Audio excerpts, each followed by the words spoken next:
Aquilina Bó, mais conhecida como Lina Bobardi, nasceu dia 5 de dezembro de 1914 em Roma e morreu dia 20 de março de 1992 em São Paulo. Foi uma arquiteta modernista italiana. Lina estudou na Faculdade de Arquitetura da Universidade de Roma durante a década de 30, mas mudou-se para Milão, onde trabalhou para Gian Ponti, editor da revista Domus. Ganhou certa notoriedade e estabeleceu seu escritório próprio. Mas, durante a Segunda Guerra Mundial, enfrentou um período de poucos serviços, chegando a ter o escritório bombardeado. Conheceu o escritor e arquiteto Bruno Zevi, com quem fundou a revista semanal A Cultura della Vita. Neste período, Lina ingressou no Partido Comunista Italiano e participou da resistência à ocupação alemã. Casou-se com o jornalista Pietro Maria Bardi em 1946 e, neste ano, em parte devido aos traumas da guerra e à sensação de destruição, partiu para o Brasil, país que a acolheu como um lar e onde passou o resto da vida. Em 1952, naturalizou-se brasileira. No Brasil, Lina encontrou uma nova potência para suas ideias. Existiu para a arquiteta uma possibilidade de concretização das ideias propostas pela arquitetura moderna, da qual Lina inseriu-se diretamente. No país, com uma cultura recente, em formação, diferente do pensamento europeu. Ao chegar no Brasil, Lina desejou morar no Rio de Janeiro. Encantou-se com a natureza da cidade e o edifício moderno do Ministério da Educação e Saúde Pública, o edifício Gustavo Capanema, projetado por uma equipe de jovens arquitetos liderado por Lúcio Costa, que tiveram consultoria de Le Corbusier. Instalou-se em São Paulo, projetando e construindo, mais tarde, uma casa no bairro do Morumbi, a chamada Casa de Vidro. No país, Lina desenvolveu uma imensa admiração pela cultura popular, sendo esta uma das principais influências de seu trabalho. Iniciou, então, uma coleção de arte popular, e sua produção adquiriu sempre uma dimensão de diálogo entre o moderno e o popular. Lina falou em um espaço a ser construído pelas próprias pessoas, um espaço inacabado, que seria preenchido pelo uso popular cotidiano.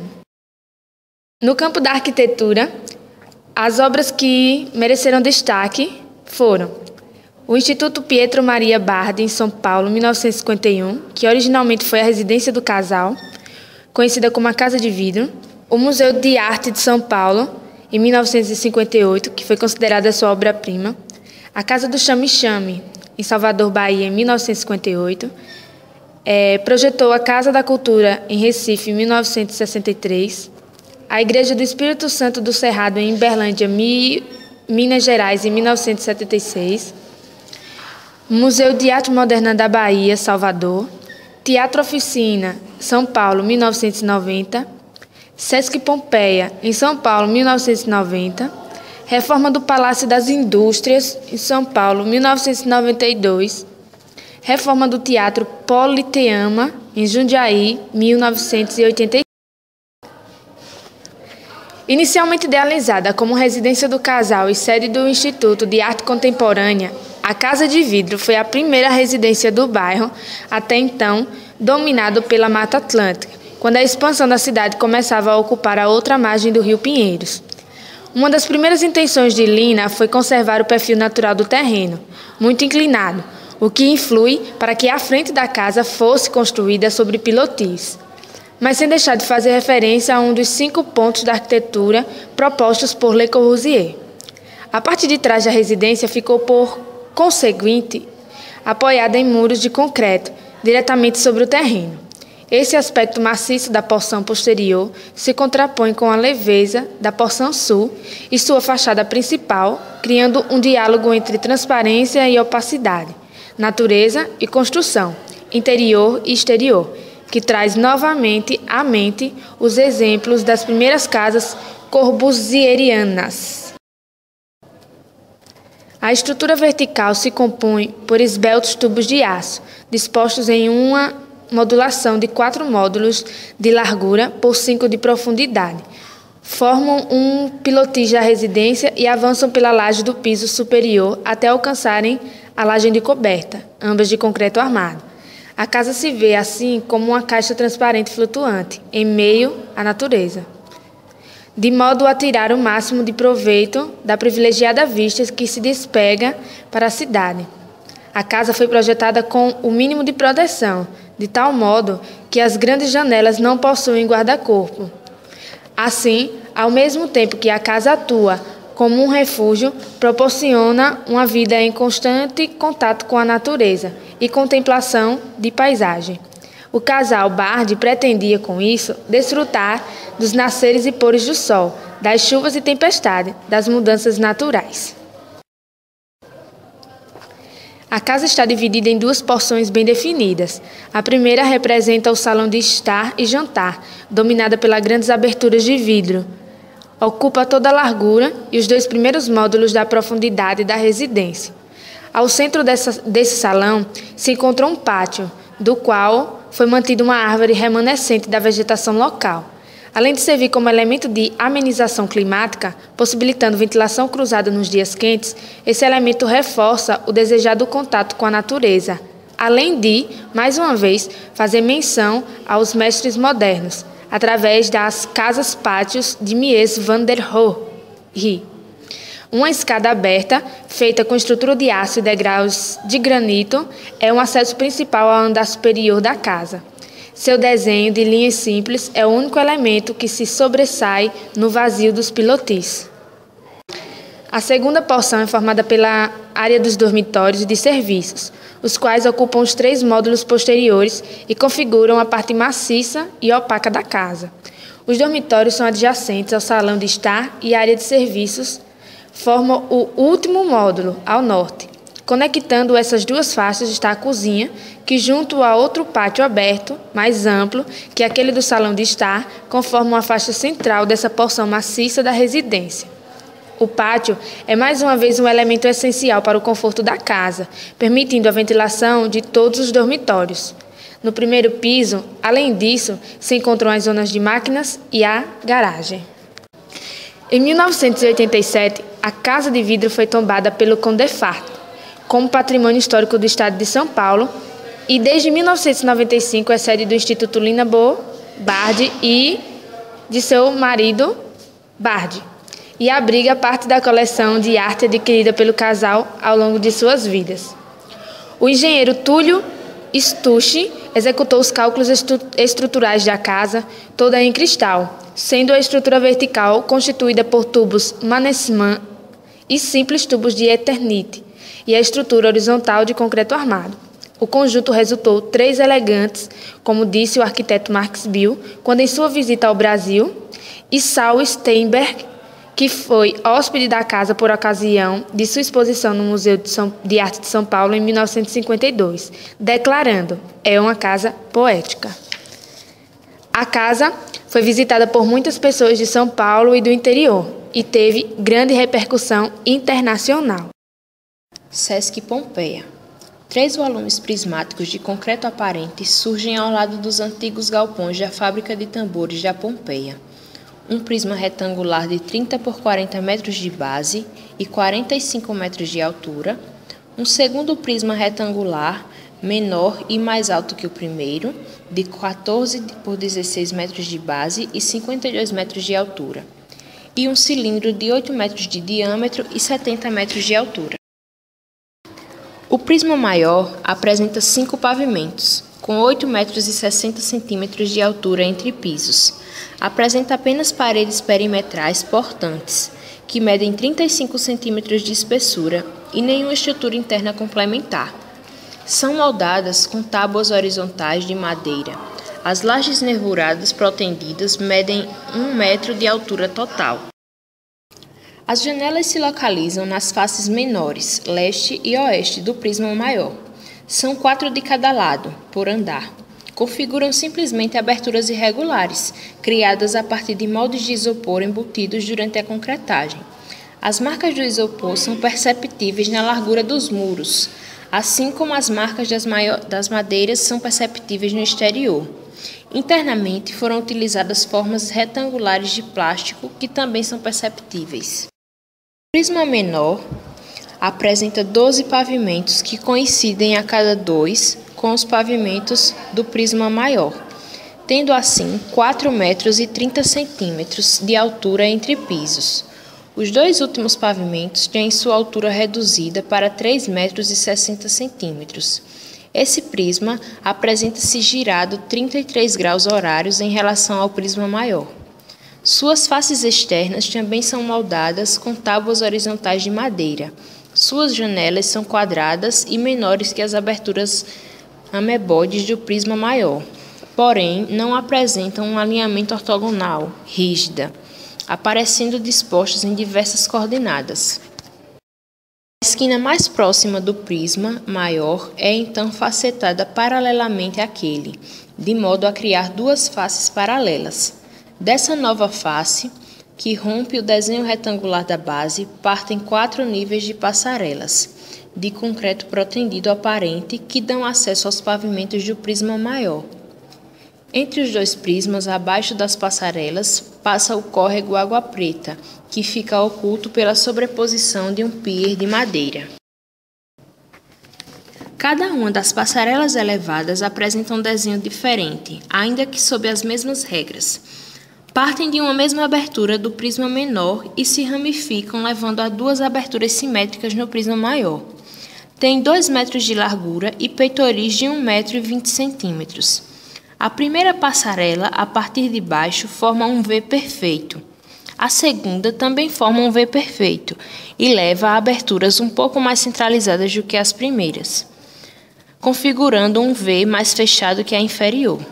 A terceira passarela parte como uma linha reta perpendicular e somente depois da metade do vão se bifurca, assemelhando-se a um Y.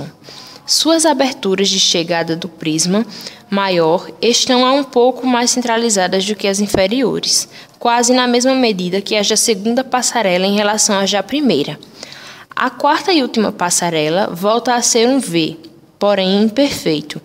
Um dos braços do V surge do outro, ou seja, não coincidem do ponto de saída.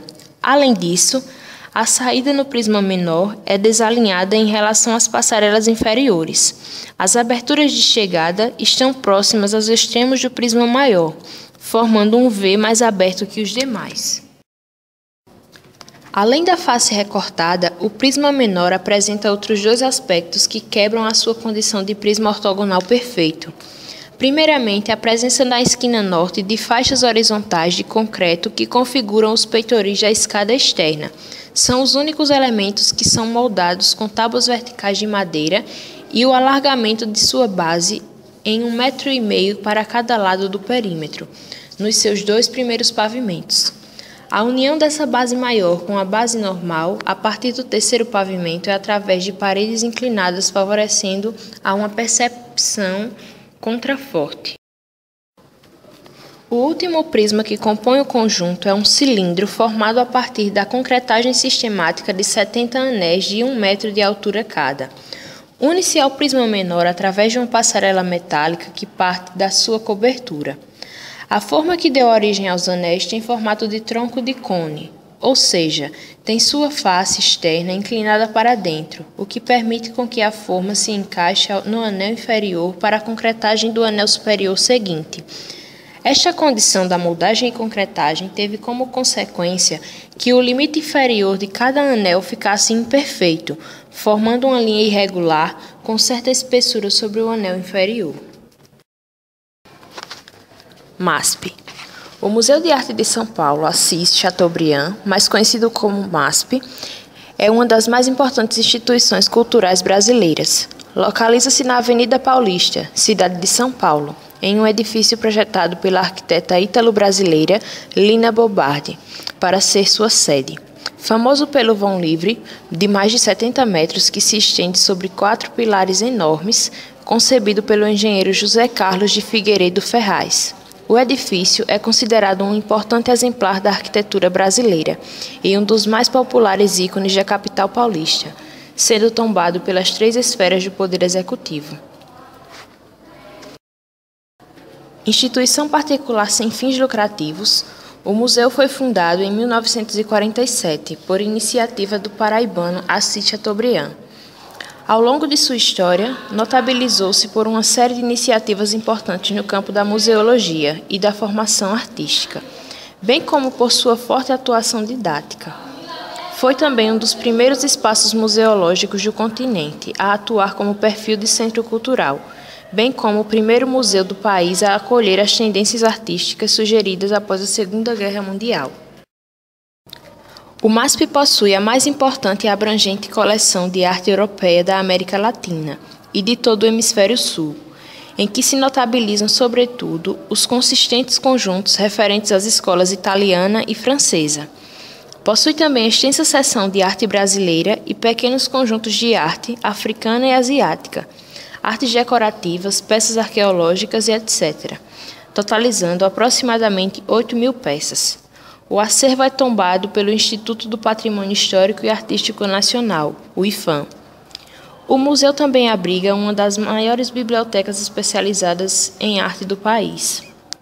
Na obra de Lina, é perceptível a organização dos espaços, bem como o direcionamento dos ambientes, que apresentam-se claros e subentendidos. Para a arquiteta, os detalhes fazem toda a diferença.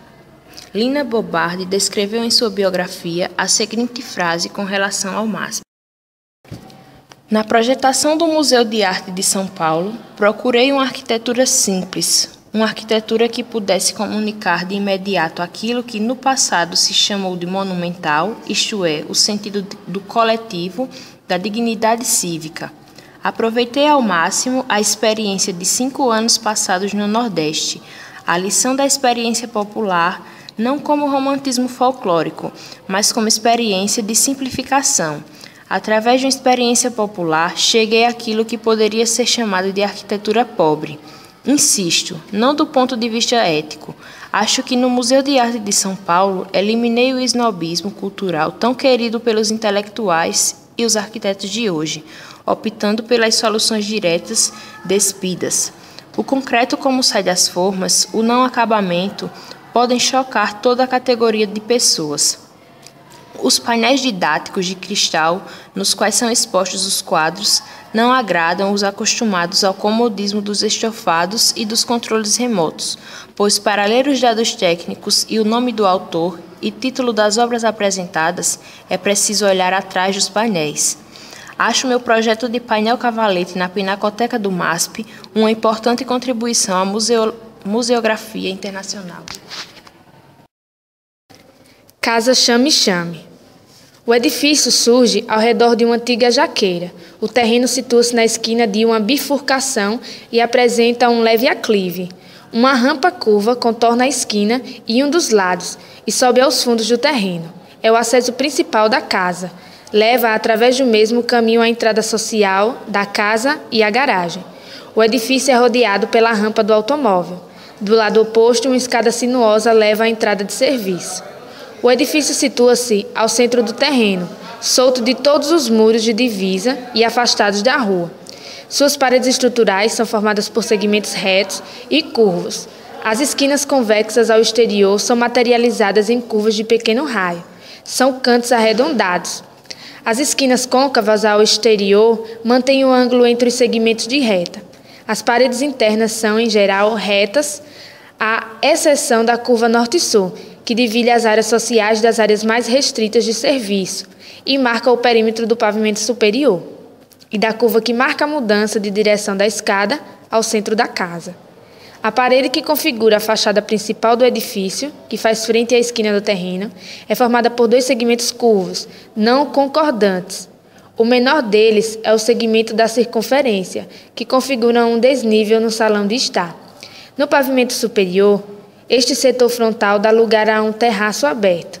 A curva maior da fachada muda seu desenho para concordar com o segmento da circunferência, criando uma viga solta dos limites da casa, que é o elemento que rodeia a antiga jaqueira, tornando-a parte do edifício. A reentrância mais pronunciada do edifício dá lugar ao átrio aberto de acesso à casa. Fica próximo à garagem, sendo pouco perceptível desde a rua.